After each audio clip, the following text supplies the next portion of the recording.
Hello दोस्तों, नमस्ते भाई। कैसे हैं आप लोग? आशा करते हैं कि सभी बढ़िया होंगे, स्वस्थ होंगे, तैयारी कर रहे होंगे, अच्छे से अपनी पढ़ाई कर रहे होंगे। आज हम वापस आ चुके हैं एसएससी सीजीएसएल के कुछ बढ़िया बढ़िया ताज़ा सवालों को लेकर और बेस्ट सॉल्यूशन लेकर टू द पॉइंट उनका रिव्यू करेंगे, अच्छे से उनको समझाएंगे। अगर आपको वीडियो अच्छी लगती हो तो वीडियो को लाइक ज़रूर करें और इसी के साथ हमारे साथ चैनल पर बने रहने के लिए इसको सब्सक्राइब भी कर लें, ठीक है। तो हम शुरू करते हैं। आज फिर कुछ बढ़िया बढ़िया सवाल आपके लिए लेके आए हैं। सीएचएसएल में इस बार कुछ अच्छे सवाल पूछे जा रहे हैं। ऐसा नहीं है कि सीएचएसएल है तो भाई ऐसे ही छोटे मोटे सवाल पूछ रहा होगा। अच्छे से बढ़िया सवाल पूछे जा रहे हैं, अच्छे डाटा के और अच्छे कंसेप्ट बेस्ड सवाल, टाइम टेकिंग सवाल है। ऐसे ही कोई उठ के चला जाएगा तो वो पेपर को नहीं कर पाएगा। अच्छा पेपर का लेवल है सीएचएसएल का। तो बस उम्मीद करते हैं आप अच्छी तैयारी करके जाएंगे, सवालों को अच्छे से समझेंगे। आज कुछ और अच्छे सवाल जो आज आए हैं उनको लेके आया हूँ मैं आपके सामने और अच्छा सा उनका बेस्ट से बेस्ट सॉल्यूशन बताऊंगा और कैसे आप उनको जल्दी से जल्दी कर पाए वो तरीका मैं आपको सिखाऊंगा, ठीक है। तो बने रहे हमारे साथ लास्ट तक। पहला अलजेब्रा का सवाल है दोस्तों। अंडरूट ए बटा बी बराबर दे रखा है 8/3 प्लस अंडरूट बी बटा ए प्लस बी बराबर 30 है और पूछा है ए इंटू बी बराबर क्या होगा, ठीक है। अब देखिए रूट ए अपॉन बी लिखा हुआ है, यहाँ रूट बी अपॉन ए लिखा हुआ है। अगर इसको इधर लेके आए तो क्या बन जाएगा, ये root a upon b minus root b upon a equal to 8/3, ठीक है। अगर ध्यान से देखा जाए रूट ए अपॉन बी को x मान ले तो ये x माइनस 1/x वाली टर्म है ना। और हमें पता है कि अगर कभी भी x minus 1/x equals to के दे रखा है तो उससे x प्लस 1/x कैसे निकालते हैं, रूट में के स्क्वायर प्लस 4 करते हैं और क्या है ना। तो ऐसे हम इसका x प्लस 1/x वाला टर्म निकाल देते हैं, यानी ये आ जाएगा root a upon b plus root b upon a equals to क्या आ जाएगा के स्क्वायर प्लस 4, यानी कि रूट ये ए का 64 अपॉन कितना हो गया इसका 9 प्लस 4, 9 चौक 36 और कितना हो गया 100/9, यानी कि आ जाएगा 10/3, ठीक है। ये आ गया 10/3। अब यहाँ से इसको सोल्व कर सकते हैं अपन थोड़ा सा। देखो रूट ए करेंगे तो ये हो जाएगा ए प्लस रूट बी को मल्टीप्लाई करेंगे हो जाएगा बी अपन हो जाएगा रूट ए बी, ये आ गया। अब ए प्लस बी का मान दे रखा है ना आपको, कितना 30 दे रखा है। तो यहाँ अगर 30 रखते हैं तो ये हो गया 30, 10 से 10 कैंसिल आउट 3, तो root a b equals to कितना हो गया 9, root a b equals to कितना हो गया 3 × 3 9, तो ए इंटू बी बराबर कितना हो गया 9 का स्क्वायर यानी 81 इसका आंसर हो जाएगा। अगला वापस अलजेब्रा का सवाल है। अच्छा सवाल है, ये भी ध्यान से देखिए। ए प्लस बी का होल क्यूब पे आया है। देखिए 2x plus 3y equals to 9 दे रखा है, x इंटू वाई का मल्टीपल 3 है, 8x³ प्लस 27y³ का मान पूछा है यहाँ पे, ठीक है। तो आप ए प्लस बी का होल क्यूब करके भी कर सकते हैं। इसका होल क्यूब करेंगे तो इसकी वैल्यू 0.5 हो जाएगी, या फिर आप यहाँ पे वैल्यू पुटिंग से भी कर सकते हैं। देखिए ध्यान से एक्स वाई कितना दे रखा 3 और 2x प्लस 3y 9 है। अगर आप x की जगह क्या रख दे 3, y की जगह रख दे 1, तो देखिए 3 दूनी 6 और 3 हो गया 9, और यहाँ रखे 3 यहाँ रखे 1, तो 3 कम 3 हो गया, ठीक है। यानी x की वैल्यू यहाँ से 3 और y की वैल्यू 1 आ गई। रख दीजिए 3 का क्यूब कितना हो गया 27, 27 इंटू 8 8 7 56 का 86 का 5, 8 दूनी 16 और 5 कितने हो गए 21, 216 प्लस 27 y का क्यूब यानी 27 आ जाएगा। 216 और 27 कितना हो गया 7 6 13 का 3 1 3 3 4 और 2 243 हो गया इसका आंसर। अगला ट्रिग्नोमेट्री का सवाल है। ये भी बहुत अच्छा सवाल पूछा है, ये कोई छोटा मोटा सवाल नहीं, ध्यान से देखिए। लिखा हुआ है sine theta plus cos theta बराबर 2/√3 है। Tan theta plus cos theta की वैल्यू पूछिए, आपको ये ध्यान रखना पड़ेगा direct formula. Tan theta plus cos theta होता है 1/sin theta into cos theta, ठीक है। SC sin थीटा और कोस थीटा, ठीक है। तो 1/sin थीटा कोस थीटा होता है। यहाँ से कैसे फाइंड करोगे, तो यहाँ पे आप इसका होल स्क्वायर कर सकते हो। जैसे आप होल स्क्वायर करोगे क्या बन जाएगा sin square plus cos square, तो 1 plus sin theta into cos theta 2 sin theta cos theta equals to उधर स्क्वायर हो जाएगा 4/3, ठीक है। यहाँ से 2 sin थीटा कोस थीटा की वैल्यू निकल जाएगी, 1 माइनस करोगे 1/3 यानी कि sin theta into cos theta आ जाएगा 1/6, तो 1/6 यानी इसकी वैल्यू कितनी जाएगी 6। अगला टाइम एंड वर्क का सवाल है। अच्छा सवाल है, ये भी देखिए। लिखा हुआ है को 3 लोग हैं ए बी और सी, तीनों मिलकर किसी काम को 8 दिन में करते हैं। ए उसी काम को 15 दिन में करता है, बी उसी काम को 24 दिन में करता है। पूछा सी अकेला उस काम को कितने दिन में करेगा, ठीक है। अब ध्यान से देखिए, पहले यहाँ से शुरुआत करते हैं। ए 15 दिन में, बी 24 दिन में, यानी इनका एलसीएम कितना आ गया 120, ठीक है। तो 120 टोटल काम हो गया। ए की एफिशिएंसी हो गई 8, बी की एफिशिएंसी कितनी हो गई 24 × 120 यानी 5, ठीक है। ए और बी दोनों की एफिशिएंसी आ गई 8 और 5। अब बोल रहे तीनों मिलकर इस काम को 8 दिन में करते हैं, यानी कि इनकी एफिशिएंसी तीनों की अगर मिला लें कितनी हो गई 15, तीनों की एफिशिएंसी हो गई 15, क्योंकि 8 दिन में कर रहे हैं 120 काम है तो 15 एफिशिएंसी इनकी हो गई। ए की एफिशिएंसी 8 है, बी की एफिशिएंसी 5 है, 8 और 5 कितने हो गए 13, यानी कि सी की एफिशिएंसी कितनी हो गई 2, सी की एफिशिएंसी 2 है तो 120 काम को सी कितने दिनों में करेगा 60 दिनों में। अगला प्रॉफिट लॉस और डिस्काउंट का सवाल है, डिस्काउंट का कंसेप्ट है, ध्यान से देखिए। एक व्यक्ति कोई कार खरीदता है क्रय मूल्य उसका सीपी कितना है, 80,000 में वो कार खरीदता है मान लीजिए।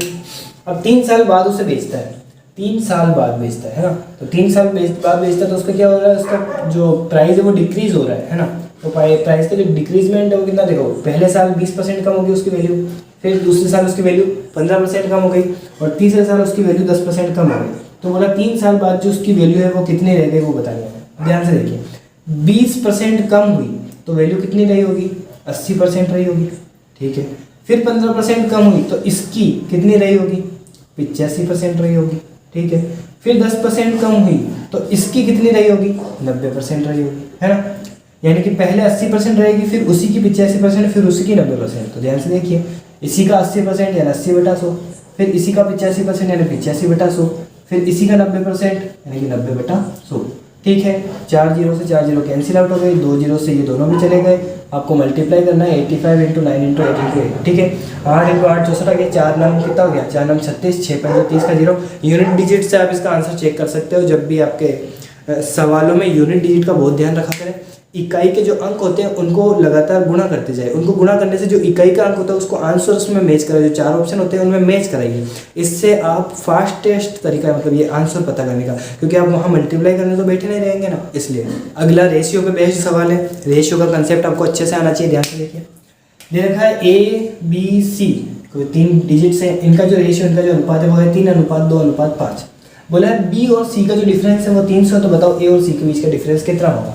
अब ध्यान से देखिए, आसानी से कर सकते हैं। बी और सी का डिफरेंस पूछा है ना, तो रेशियो का डिफरेंस ले लीजिए। देखिए बी और सी के रेशियो का डिफरेंस कितना है, 3। 3 की वैल्यू कितनी है, 300। 3 की वैल्यू 300 यानी 1 की वैल्यू कितनी हो गई, 100। 1 की वैल्यू 100 है तो ए और सी का डिफरेंस पूछा है। देखिए ए और सी के बीच में डिफरेंस कितना है, 3 और 5 के बीच में कितना है, 2 का डिफरेंस है, यानी 2 की वैल्यू कितनी हो जाएगी, 200 इसका आंसर हो जाएगा। अगला सर्कल का एक बहुत ही आसान सवाल पूछा है, ध्यान से देखिए। सर्कल का और टेंजेंट वाला सवाल है, स्पर्शरेखा वाला, ध्यान से देखिए। एक सर्कल है, इसका केंद्र सर्कल का जो सेंटर है वो है O, ठीक है। बाह्य बिंदु एक x है, इससे स्पर्शरेखा की जगह है टेंजेंट y xy, ठीक है। अब ये बोल रहा है कि ये जो त्रिज्या है इसकी r = 5 है, ठीक है। बोल रहा है जो स्पर्शरेखा टेंजेंट की लंबाई वो कितनी है, 12 है। तो पूछ रहा है बिंदु से इसकी दूरी। आपको बस इतना सा ध्यान रखना है, त्रिज्या और स्पर्शरेखा के बीच का कोण हमेशा 90 डिग्री होता है। 90 डिग्री के सामने हमेशा कर्ण होता है। अगर ये कर्ण है तो ये फिर आधार हो गया, ये आधार है तो इसको आप लंब मान लीजिए, ठीक है। कर्ण ज्ञात करना है, आपको पता होगा कर्ण स्क्वायर बराबर आधार स्क्वायर प्लस लंब स्क्वायर, ठीक है।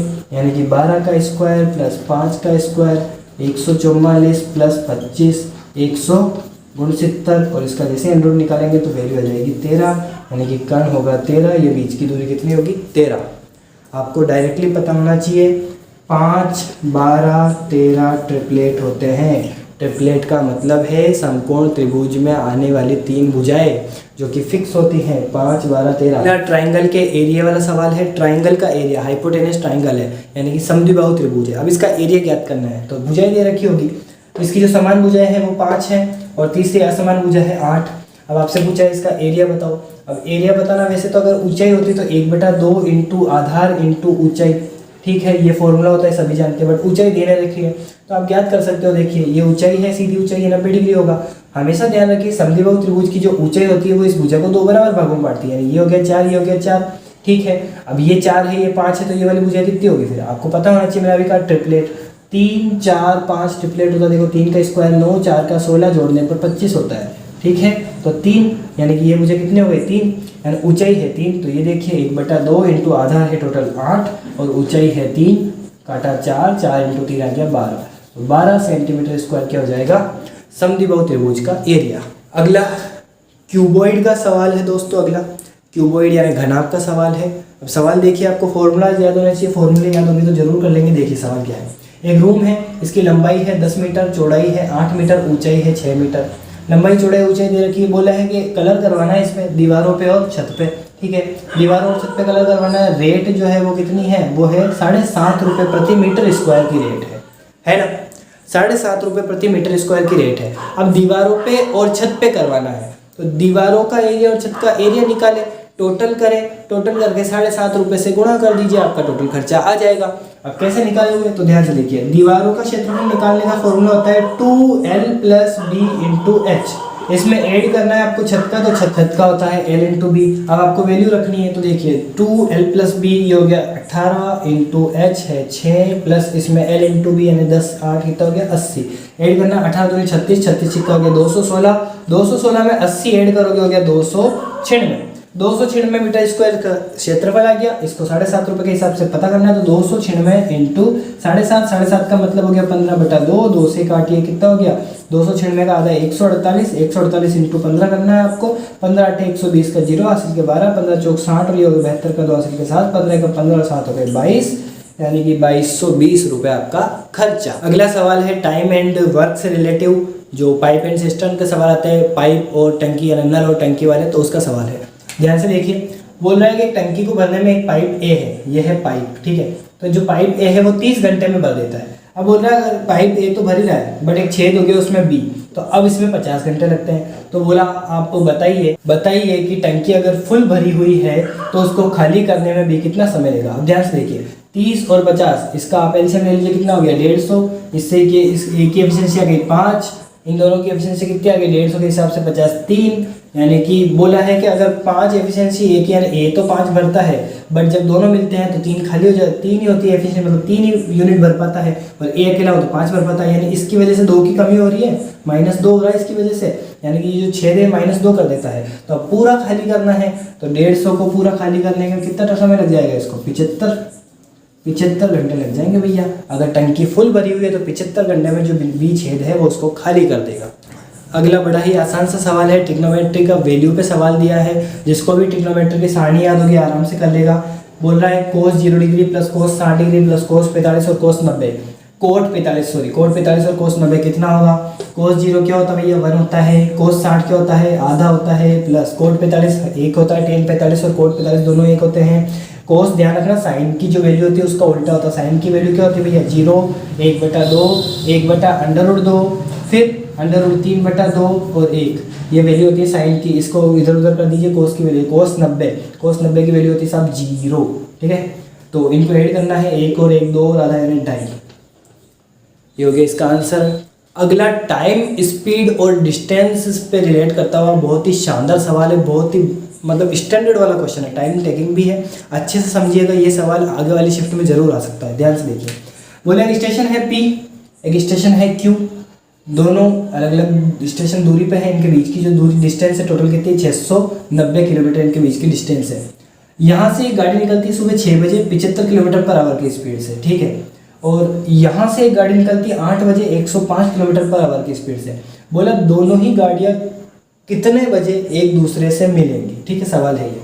अब हम क्या करते हैं देखिए ध्यान से, पहले तो अब ऐसे टाइम निकाला नहीं जा सकता, टाइम निकालने का एक ही तरीका भैया, अगर आपको डिस्टेंस दे रखा है, आपको स्पीड दे रखी, तो आप निकालोगे डिस्टेंस अपॉन रिलेटिव स्पीड। ये मैंने आपको पहले भी बताया, डिस्टेंस अपॉन रिलेटिव स्पीड से आप क्या निकाल सकते हैं, टाइम निकाल सकते हैं। बट यहाँ डिस्टेंस अपॉन रिलेटिव स्पीड भी तब होगी जब फिक्स टाइम पर ये दोनों रवाना हो। तो हम क्या करेंगे देखिए, 6 बज रही है, 8 बजाने हैं, तो 2 घंटे बाद, तो हमें पता है 1 घंटे में 75 किलोमीटर चलती है, तो 2 घंटे में कितना चलेगी, मान लीजिए बज गए 8, तो 2 घंटे में कितने चल गई 150 किलोमीटर चल गई, टोटल 690 है। तो अब इनके बीच की डिस्टेंस कितनी बच गई 540 किलोमीटर बीच की डिस्टेंस है अब, ठीक है, डिस्टेंस कितनी बच गई अब 540, ठीक है। अब यानी यहाँ पे आ चुकी है ये गाड़ी, अब दोनों के बीच की डिस्टेंस है 540, इसकी स्पीड यही है, इसकी स्पीड वही है 75 किलोमीटर/आवर। तो अब आप इसका टाइम निकाल सकते हैं, तो टाइम कितना जाएगा, डिस्टेंस 540 अपन रिलेटिव स्पीड कितनी आ गई अब 105 और 75 को ऐड कर देंगे यानी 180। ध्यान रखिए रिलेटिव स्पीड दोनों विपरीत दिशा में है, इसी वजह से ये इधर आ रही है, ये उधर जा रही है, इसी वजह से ऐड किया है। तो 18 या 54 यानी 3 घंटे लगेंगे, 3 घंटे का मतलब 8 बज रहे हैं, तो कितनी बज जाएगी 11 बजे ये दोनों गाड़ियाँ आपस में मिलेंगी। अगला देखिए, टाइम एंड वर्क का एक बहुत ही डिफरेंट टाइप का क्वेश्चन है, ध्यान से देखिए। बोला है ए 5 घंटे में 40 पेज लिखता है, बी 6 घंटे में 30 पेज लिखता है। तो बोला ए और बी दोनों मिलके 110 पेज को कितने समय में लिखेंगे। अब ध्यान से देखिए, 5 घंटे में 40 पेज का मतलब इसकी एफिशिएंसी कितनी हो गई 8, 6 घंटे में 30 पेज का मतलब इसकी एफिशिएंसी कितनी हो गई 5, 8 और 5 इसकी एफिशिएंसी 110 पेज लिखना है, तो लीजिए 8 + 5 कर दीजिए, खत्म काम, यानी 110 बटा 8 और 5 कितने हो गए 13, 13 सत्ते 91 है ना, और 13 अट्ठे 104, यानी 8 सही 6 बटा 13 घंटों में लिख देंगे। अगला सवाल है साधारण ब्याज यानी सिंपल इंटरेस्ट का। बोला दो अलग अलग अगर आंकड़े हैं और दोनों में सिंपल इंटरेस्ट इक्वल है, साधारण ब्याज समान है, तो पूछा है, कुछ भी पूछ सकता है फिर तो। देखिए साधारण ब्याज 800 रुपये 6 साल के लिए 5.5% के दिए जाते हैं, 600 रुपये 4% की दर से, तो कितने सालों में इनका साधारण ब्याज समान होगा। तो कुछ नहीं करना है, साधारण ब्याज क्या होता है P into R into T, बस। तो देखिए 800 इंटू 6 इंटू 5.5 बराबर 600 इंटू T इंटू 4, बस 2 जीरो से 2 जीरो गए, 6 से 6 गया, 4 से 8 गया 2 बार, 2 इंटू 5.5 5.5 का डबल कितना हो गया 11 साल, यानी 11 साल में क्या हो जाएगा भैया सिंपल इंटरेस्ट बराबर हो जाएगा। चलो दोस्तों चलते हैं अब। अगर क्लास अच्छी लगी है, वीडियो आपको पसंद आई है, सारे क्वेश्चन आपको समझ में आए हैं अच्छे से, क्वेश्चन का लेवल अच्छा लगा हो, कंटेंट अच्छा लगा हो, पढ़ाने का तरीका सॉल्यूशन बेस्ट लगा हो, तो वीडियो को लाइक कीजिए, चैनल को सब्सक्राइब कीजिए। मिलते हैं ऐसे ही अच्छे सवालों के साथ अगली क्लास में। तब तक के लिए गुड बाय, टेक केयर, अपना ध्यान रखें, ख्याल रखें और पढ़ते रहिए।